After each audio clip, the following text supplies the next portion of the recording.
Bismillahirrahmanirrahim.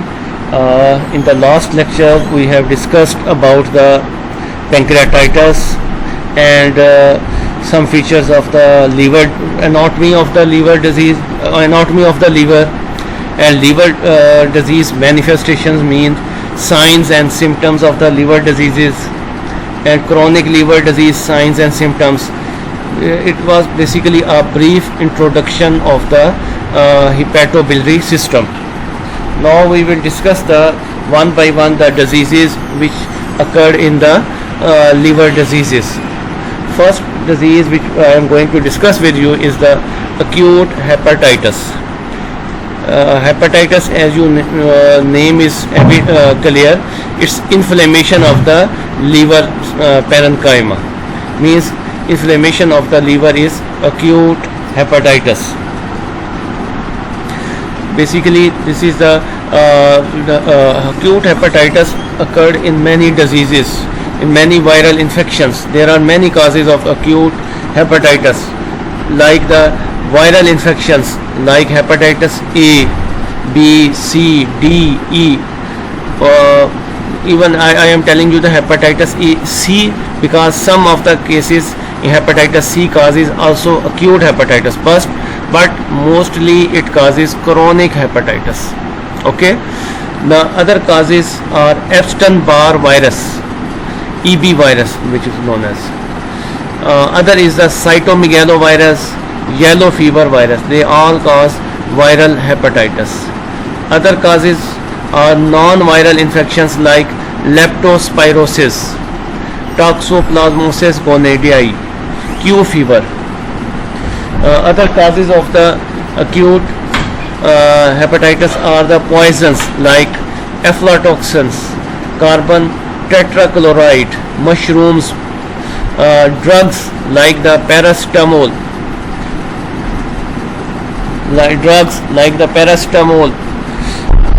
halothane gas which are given during the anesthesia. Other is important is HRZ. H is the INH, R is the rifampicin, Z is the pyrazinamide. These drugs are used in the pulmonary or extrapulmonary tuberculosis. Other causes are ischemic hepatitis. If the blood supply to the liver is decreased, it is causes ischemia, especially in the patients with congestive cardiac failure. The liver gets ischemic injury or some shock-like syndrome where the decreased perfusion of the liver cell occur and the ischemic hepatitis occur. Other important causes are the pregnancy, SLE, systemic lupus erythematosus, Wilson disease. These are very important causes. Alcohol is also a very important and common cause, especially in all of the world, in the European society and also in Pakistan, Indo-Pakistan. This is also a very important cause of the acute hepatitis. So these are the causes of acute hepatitis. Usually the acute hepatitis symptoms presents from few days to to few weeks, and recovery occur up to the 6 month. Means they are acute and they are usually recovered within the 6 month. And the usual clinical presentations of acute hepatitis is the virus have the few days of incubation period. It may be incubation period be small, it may be the large in the weeks. These are characterized by the non-specific symptoms like fatigue, nausea, loss of appetite, flu-like symptoms, right upper quadrant pain because of when the liver is inflamed, its capsule is stretched and the pain occur. During the acute stage, their symptoms vary widely from asymptomatic to the subicterus, icterus, or the severe and fulminant hepatitis. Icterus means sometimes the jaundice occur and sometimes jaundice does not appear. Means yellowish discoloration sometimes occur and sometimes yellowish discoloration does not occur. This is the picture where you see the jaundice. I have already told you. You look the jaundice in the eyes, under surface of the tongue, on the hands, These are typically yellowish in discoloration. This is the jaundice. And mode of spread of the mostly the hepatitis like A, E is the fecal-oral. This is spread by the unhygienic diet, or say we can say that if the sanitary conditions are not good, then it is spread to the whole of the community by the water contamination. And mode of spread of hepatitis B and C is by the blood and blood products, means if there is some injections are injected into the people's, like some vitamins or tonic, and the syringe is used in a person who has already hepatitis B or C. When it is injected to the healthy person, it is transmitted. Moreover, the piercing of the ear and nose in the females especially cause the transmission. Moreover, in the males, barber shops, they use the blades which were used on the infected persons. This also can transmit the hepatitis to the other persons. In our lecture, especially for the dentistry people, if the in the root canal or other where the pins and the instruments are used and they are not properly washed and disinfected, this can also spread the hepatitis to the healthy persons. So this is very important to know that which hepatitis is spread by which mode of spread, which mode of way. Usually the lab investigations are done and you will find the mixed hyperbilirubinemia, means bilirubin level is raised. Liver enzyme like the LFTs, RFTs, they are raised. Deranged coagulation profile, PT, APTT, INR, they are deranged. These findings usually improve within 1 to 3 weeks and a short relapse may occur. So these are the general investigation which we perform in hepatitis A, B, C, or D, all in the hepatitis which present in the acute way. Specific test for the to find out the virus type is anti-hepatitis A, B, E, IgM antibodies and IgG antibodies. IgM antibodies usually appeared early and IgG antibodies appeared late, and they remained in a long time in the and they usually remained up to the many months and years. Hepatitis B surface antigen and other markers of activity, they are also performed for the hepatitis B.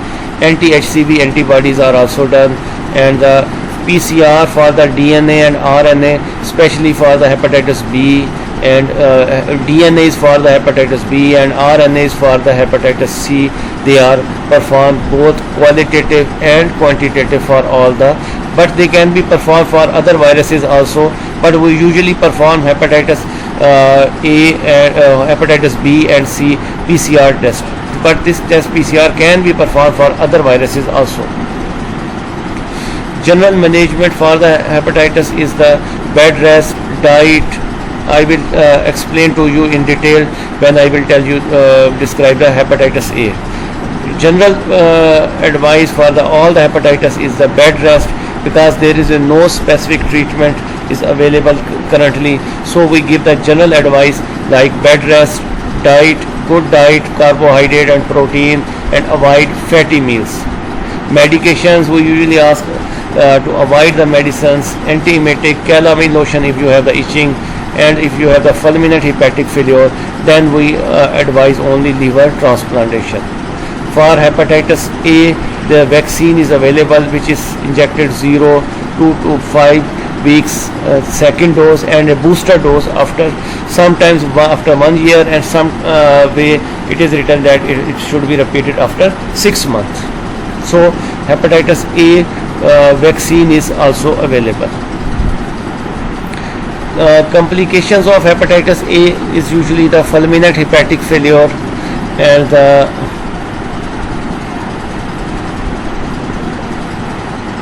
fulminant hepatic failure, because fulminant hepatic failure is a very serious condition, because this can lead to the death of the patient. So but good thing is that this is very rare that the patients have the fulminant hepatic failure. Usually the patient have the acute hepatitis and it is resolved. It occurs especially in the young patients and its frequency is the less than 1%. Okay. Then the extrahepatic complications are the acute renal failure, pancreatitis, RBC aplasia, bone marrow aplasia, heart block, GB syndrome. I will explain you in the detail. Cholestatic hepatitis, post-hepatic syndrome, and death. These are usually the complications. Fulminant hepatitis is briefly I will describe to you. Because fulminant hepatic failure is a very life-threatening situation, and we usually define it as severe hepatic failure with development of hepatic encephalopathy within 8 weeks after the onset of acute liver disease. Okay, means that within 8 weeks patient develop unconsciousness or hepatic encephalopathy, then it is defined as fulminant hepatic failure. And usually to distinguish it from the other deteriorating chronic liver hepatitis, in this condition the time period is very important. In chronic hepatitis, patient may develop hepatic encephalopathy, but in this condition the patient is previously fine, he has no symptoms, but he developed a jaundice, and within 8 weeks patient developed the hepatic failure. Other definition is the subfulminant hepatic failure is the term used when encephalopathy occurs between 8 weeks and 6 months after the onset of the acute liver disease, and carriers can are equally have a poor prognosis. Means the just like the fulminant hepatic failure, its prognosis is also very poor. Its duration means within 8 weeks fulminant hepatic failure, 8 weeks to 6 months is subfulminant hepatic failure.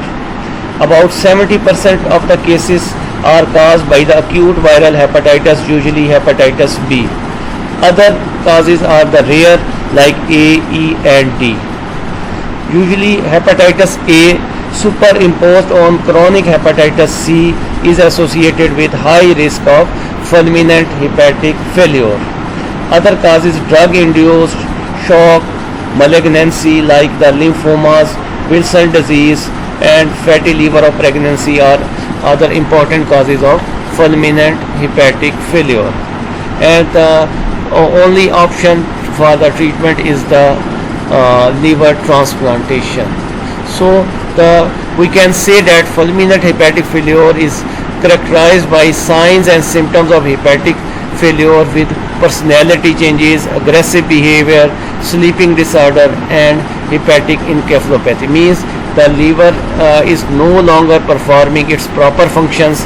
The toxic products which are filtered by the liver are no more filtered from the liver, and they goes as such to the brain, and they cause the they cause the brain edema, which is known as hepatic encephalopathy, and these symptoms appear. And usually the patients this is a very life-threatening situation. And the usual we can say that if we examine the patient usually have the jaundice and the hepatic encephalopathy like features, like these features like personality changes, means he has a sleeping disorder, aggressive, sometimes he is abusing, and sometimes he is being in a very strange way which was not usually his habit. The investigations which are usually performed in this condition are the same as the acute hepatitis, like the LFT liver function test, which include bilirubin, ALT, AST, which are usually high in this condition. Other tests which perform in this condition is the PT, APTT, prothrombin time, which is prolonged in this condition. We can also perform EEG in this test, which is also helpful in grading the hepatic encephalopathy. As far as the treatment is concerned, treatment is generally the supportive treatment. No aggressive means no proper treatment is available. We usually admit these patients to the ICU or some highly dependent unit because they are very serious patients and any event can lead to the death. We usually give the patients to relieve its nitrogenous substances like the ammonia from the water circulation, which are usually detoxified in the liver, but because of the liver dysfunction they are not detoxified. So these products are produced in the intestine. We ask the patient to avoid the protein intake.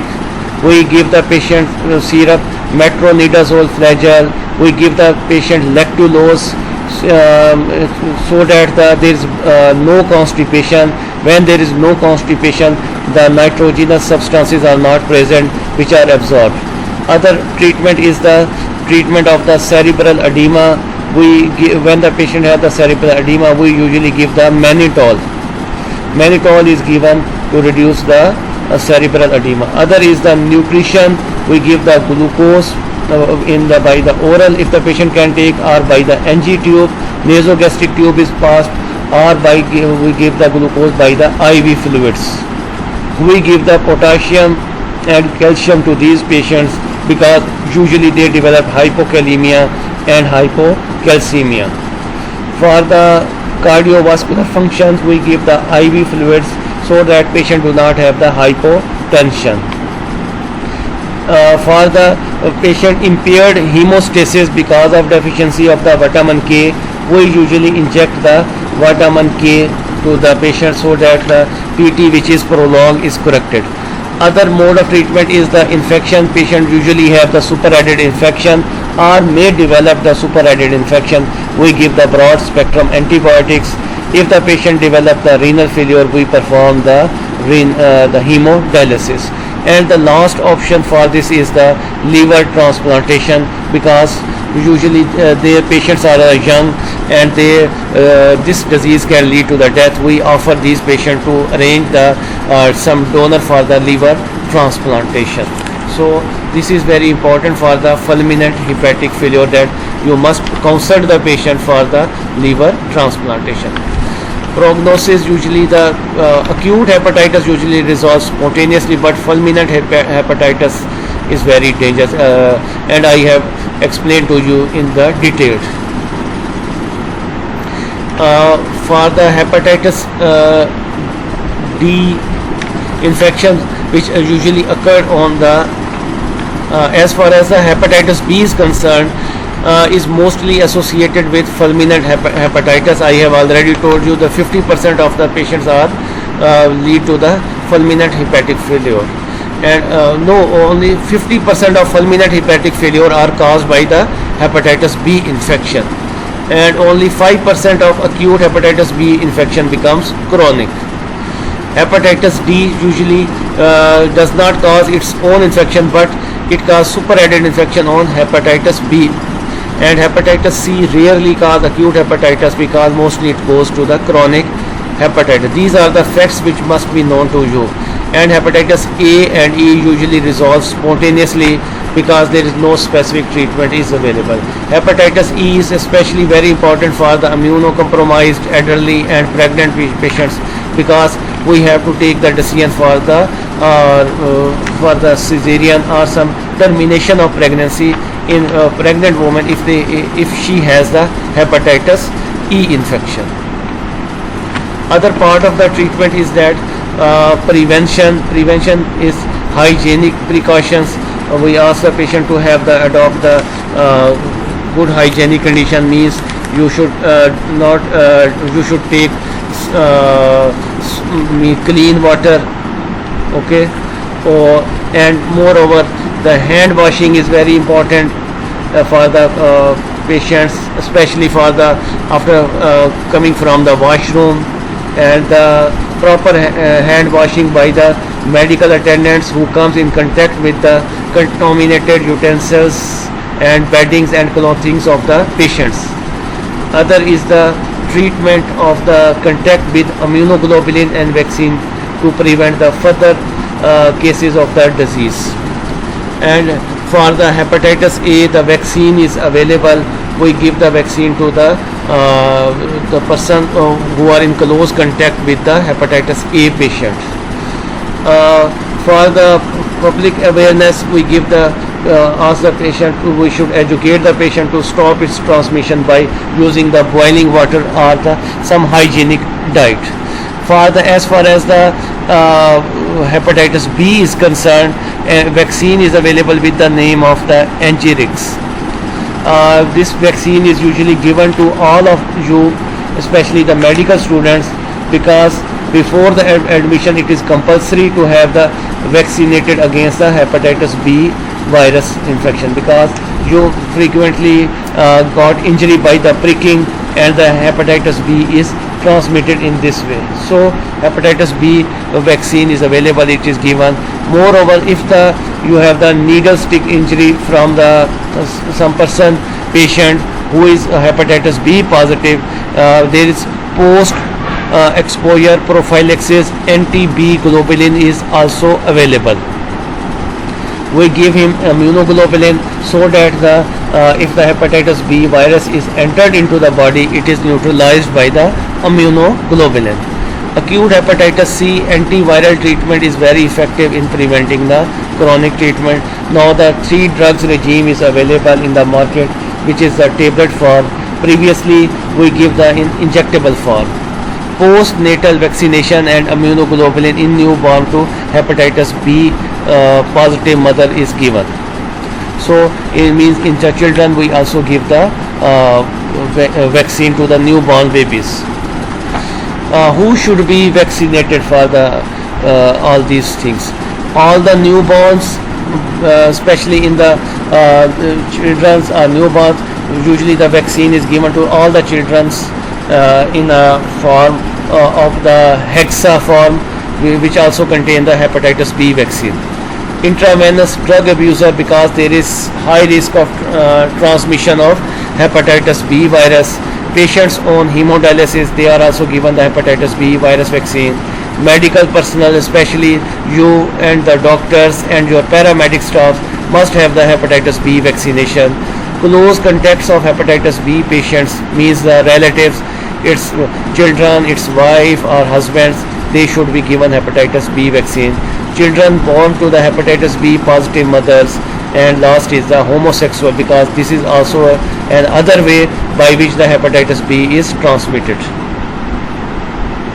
Now we will discuss in detail the hepatitis A infection, because hepatitis A infection is very common infection of the viral infection, and it is highly infectious, means it is very easily transmitted and is commonly usually it affects the children and the young adults. The mode of spread is usually the fecal-oral routes, and means the arise from this occur due to the injection of the contaminated water and food like the milk, and overcrowding and poor sanitation facilities also cause its spread, because it is spread from one person to other person. Infected persons excretes the virus in feces for about 2 weeks before the onset of clinical illness, and it usually lasts for up to 7 days. Hepatitis A is maximally infectious just before the onset of the jaundice, and blood and stools are infectious during the incubation period, means stools patient passed in the washroom, if they do not have the good sanitary condition, it is spread to the whole of the community. Clinically, the illness is more severe in the adults than in the children, and there is no carrier state. Usually complete recovery occurs. This is very important, and very good thing is that complete recovery usually occur.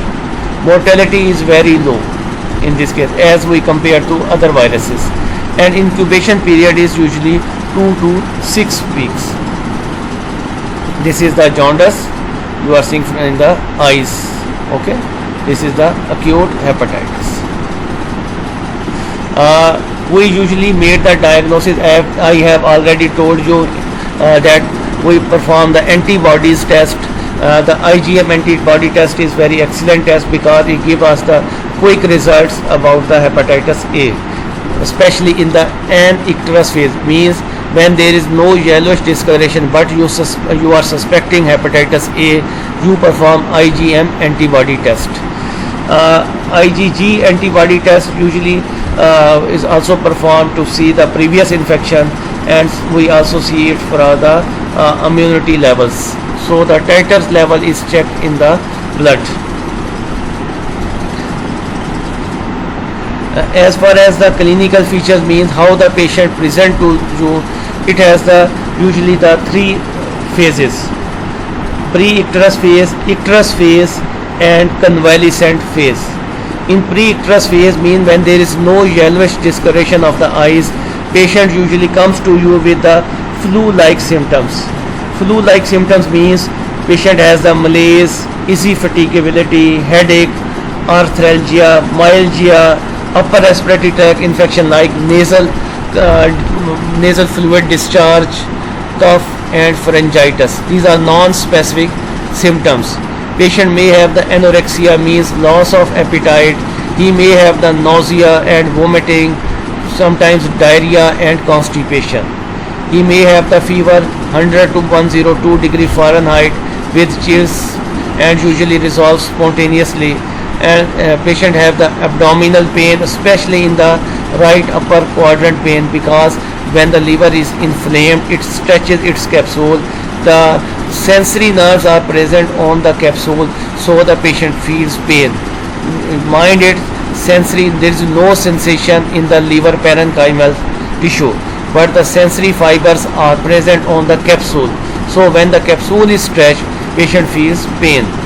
Other is the dark color urine due to the bilirubinuria, means bilirubin is excreted in the urine and patients have the bilirubin urine. I will show you its picture. This is the bilirubin urine. Its color is different from the normal urine. You are seeing the difference in the color of the normal urine and bilirubinuria. Next phase is the icterus phase. After 1 to 2 weeks, patient develop the jaundice. Okay, icterus means jaundice. This phase is called the icterus phase, and the patient have the jaundice in the 70 to 85% of the patients with acute HAV infection. You are surprised that 70 to 80% have the jaundice. Other means 30 to 20% do not have the jaundice, and it is resolved spontaneously without going to the icterus phase. Okay, some patients do never goes to the icterus phase and they are resolved as such. And other patients means 70 to 80 or 85% usually develop the jaundice, and it is usually occur in the young persons, and liver becomes enlarged, and it is known as hepatomegaly, and it is tender to touch. When you examine the liver, you have the find that there is pain or tenderness in the right hypochondrium. Patient have usually the splenomegaly. Sometimes, not in all the cases, sometimes patient have the cervical lymphadenopathy, means neck lymph nodes are also enlarged. The patient has the dark color urine and pale color stool due to the intrahepatic cholestasis. The bile salts are not excreted due to cholestasis, and the stool color become white. You usually ask the question that what is the color of your stool? Patient say it is white in color or clay in color. Okay, this is very important question which is asked from the patient. Next is the convalescent phase, means recovery phase, usually occur in 3 to 6 weeks of the illness, and this is characterized by increasing sense of well-being, return of the appetite, and the disappearance of the jaundice and all other symptoms like the pain in abdomen, tiredness, all these things return back, means patient is now becoming normal. And the usually the what investigation we usually perform in this case are the general investigation, which I have already told you in the lecture, that we perform the liver function test. First, liver function test, which includes the serum bilirubin level, which is usually more than 2.5 milligram per deciliter. Actually, this is the value when you see the yellowish discoloration on the eyes. Before that, it is very difficult to see the jaundice or yellowish discoloration. Serum bilirubin level is elevated both direct and indirect fractions. Okay, and the bilirubin level rise soon after the onset of bilirubinuria, and this follows rise in ALT and AST levels. Okay, the other test which is performed is the hepatic enzyme, serum aminotransferases, ALT, AST. They are usually rise up to the 20-fold the normal values. Like it goes up to 400 to 4,000 international units. This is such a big. Normal is value is 35 or 40, and it rise up to 400 to 4,000. Because the acute level of these enzymes usually does not correlate with the degree of cell damage. Means this does not correlate with the cell damage. Means just if there is more cell damage, these enzymes will rise. No, this is not the case. Okay. Other test which is performed is the alkaline phosphatase, which is usually elevated up to 3/4 the normal, except in cholestatic jaundice. Okay. Other test which is performed is the PT and serum albumin level. Prothrombin time may be prolonged in severe hepatitis and indicates worse prognosis. This is very important. Means these are basically the liver functions. Liver functions mean the liver usually form the clotting factors. If they are deranged, means liver is not functioning properly. Moreover, it is a function of the liver to produce the albumin. If the albumin is low, this means the patient is not functioning properly and the hepatitis is very severe. So this all shows the poor prognosis. And usually these are very important tests which we usually perform. Other tests are the blood picture. WBC is usually normal. Sometimes it is low, just like other viral infections. And urine analysis, patient have the bilirubinuria, and the patient may have the mild proteinuria, but you must know that urobilinogen level is very high. Other tests which perform are the serum viral markers like the IgM and IgG antibodies in this case, which are usually initially IgM is positive, but in the later case IgG is also positive. So these are important investigation which we will perform. As far as the management is concerned, there is no specific treatment available for the acute hepatitis A. We usually advise a patient to have the bed rest so that it is relieved by its own. Patient should be treated at home unless there is some specific indication for hospitalization. Indication for hospitalization is that patient have the persistent vomiting, patient have the change in personality, like the patient have the brain manifestation, patient may have the start irrelevant talking, sometimes it has a sleep disturbance. This all shows that its brain is affected.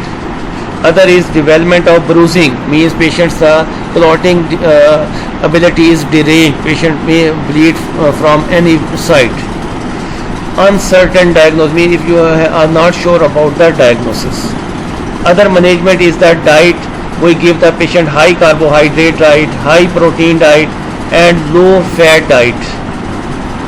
We usually ask the patient to have the fruit juices, glucose, sugar cane if it is available in a hygienic way. Otherwise, please do not advise sugar cane juice. Okay? If it is hygienic available, then you can take it. Otherwise, itself it cause the spread of the disease, because at the sugarcane juice available along the canal side, and this is the very important cause of spread of hepatitis C.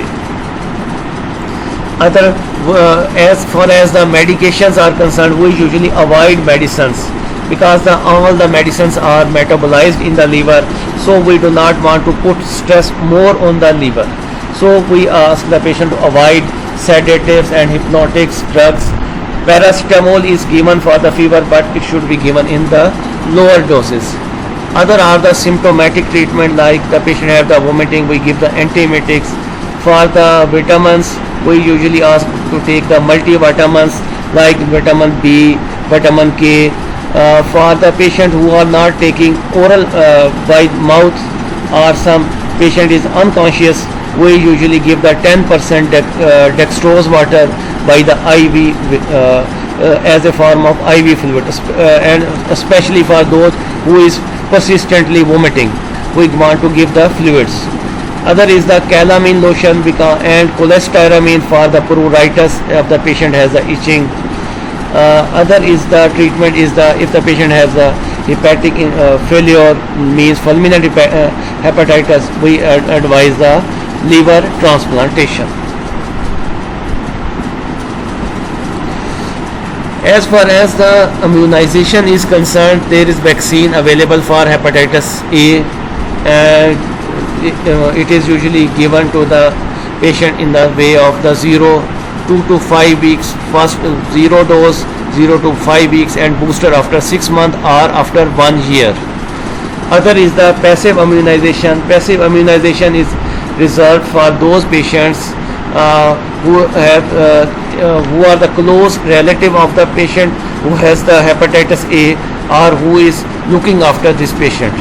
We want to prevent the hepatitis A in this person, so we give the passive immunization, which is available in the form of immunoglobulin, and its dose is 0.04 to 0.06 ml per kg intramuscular is given.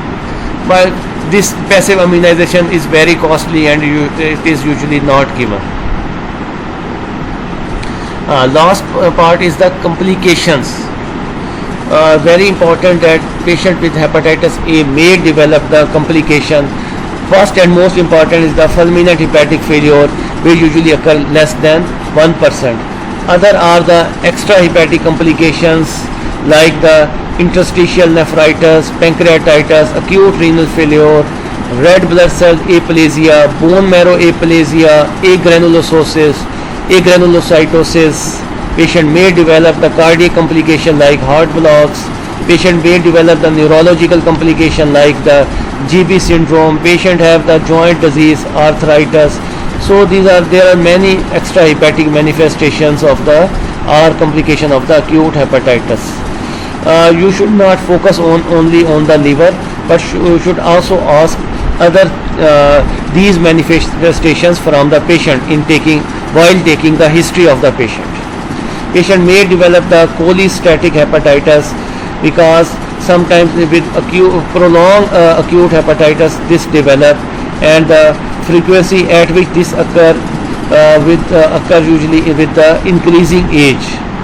Patient have the cholestasis, and because of cholestasis patient have the raised alkaline phosphatase level, and patient usually develop the itching over the body. So we treat this itching by the cholestyramine or calamine lotion.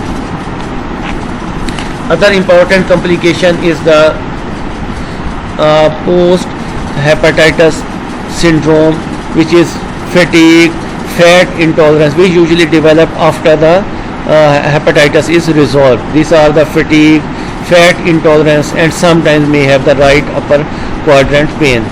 Death is very rare, 0.2%, and usually occur in the fulminant hepatic failures. So this is the acute, this is the hepatitis A, and which is very important. This is the only hepatitis which is usually asked to you in the questions in the viva and also in the written questions. So you must know the its basic features. This is all for the acute hepatitis. If you have any query or any question, you can ask me in the WhatsApp group. Thank you very much, and we will meet you in the next lecture. Okay, Allah Hafiz.